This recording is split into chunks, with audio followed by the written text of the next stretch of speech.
Hello, everyone. Ingrid here from No More Noise Toronto. Yesterday, I made my way to City Hall to speak to the Executive Committee on the acceleration of the Gardiner construction. And I wasn't able to speak because the report wasn't quite done. It was 98.5% done, apparently, and it is going to City Council later on this month. So there was nothing for me to speak to. So I was able to shout out that I think noise mitigation should be a part of all contracts. I was able to briefly share that in the room, but I still have my slides and I have what I want to say. So I'm going to share it here and I'm going to time myself. So this should be 5 minutes or less. And I'm going to say it exactly as if I was still in the committee room. So here we go. I'm going to start sharing my screen. My name is Ingrid Boudet, and I am founder of No More Noise Toronto. We are a group of 1,300 members and over 800 followers on social media, and we're a grassroots organization looking to create a better sounding city and better sleeps at night. So I would be remiss if I did not speak on this subject. So to be clear, I think that the acceleration of the project is a good idea. It reduces greenhouse gas emissions from congestion, reduces congestion in nearby residential and arterial roads, encourages carpooling and transit use, and reduces commute time for drivers coming into the city. However, when I see headlines like this, pitches 24-hour work to speed up the Gardiner construction, I have concerns. And what are those concerns?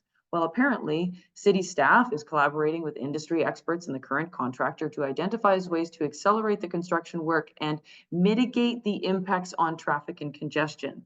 My concern is, where is the residents' health in that statement? You need to do all of those things while protecting the health of residents in the area. And on the left there, you see some additional measures that the city is looking at doing, and those all involve more noise.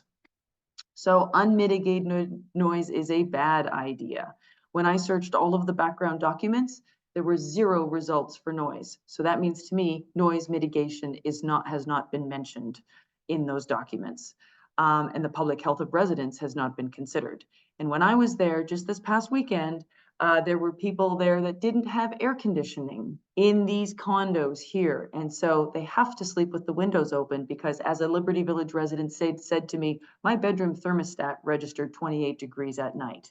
So noise is an issue in this area if people can't sleep with their windows closed and AC on. So why sleep is important? It's when our body can rest and recover. And even if we don't wake up, those intermittent noise events really do have an impact on our health. Our auditory system is always awake. We can't close our ears and our bodies never stop listening. So that fight or flight response is triggered. So nighttime noise is the most harmful of all the times to make noise. And I think we all know how it feels to wake up and have to go to work the next day and just feeling literally like crap because you haven't slept all night. Noise is also emotional. It's defined as unwanted and or harmful sound. And what this definition stresses that it's both the perception of hearing the sound, but also the degree of control that we have over the noise source. That impacts our emotional response to that sound.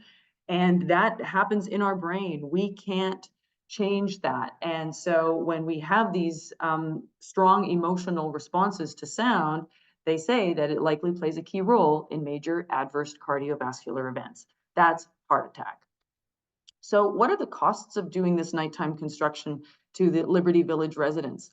Well, short term, we have loss of focus, sleep, quality of life, productivity, and control over your soundscape. There's an increase of anxiety, depression, irritation, headaches, annoyance, use of drugs. Longer term, we're talking about all of those cardiovascular diseases, diabetes, cancer, neurodegenerative disease, hypertension, anxiety, depression, dementia, Alzheimer's, and mental health issues. Those are really heavy costs that the city would actually bear. So the costs of doing night construction on everyone else but the resident, for the commuter, there is no cost.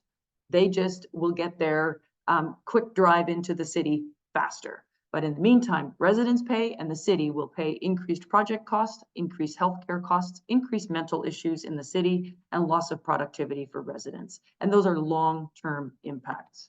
So there's mitigation techniques that are available. There's quieter equipment and operations. There's hydraulic splitters, which are basically no louder than an electric lawnmower. Metrolinx is using an acoustic shelter at Bathurst and King. So those exist that can apparently reduce the decibels by 25. So we also need to look at noise mitigation at all hours to support our night economy. Those workers at night sleep during the day. So I have a quote down there that you can read where from an engineer on municipal projects and how he finds it absolutely terrible that we are not mitigating noise and instead allowing the noise bylaws to go unenforced. So recommendations: consult with Toronto Public Health, make noise mitigation a 24/7 priority to protect night workers, make noise mitigation mandatory in those updated contracts. That's the most important one. Use modern equipment, educate those impacted on how they can reduce noise exposure, and make the most noise at a time when it impacts the most people less, maybe from 10 a.m. to 4 p.m. In any case, let's create a better Toronto by reducing noise.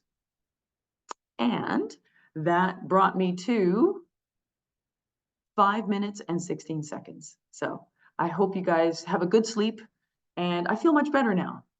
Thank you for listening. Have a great day.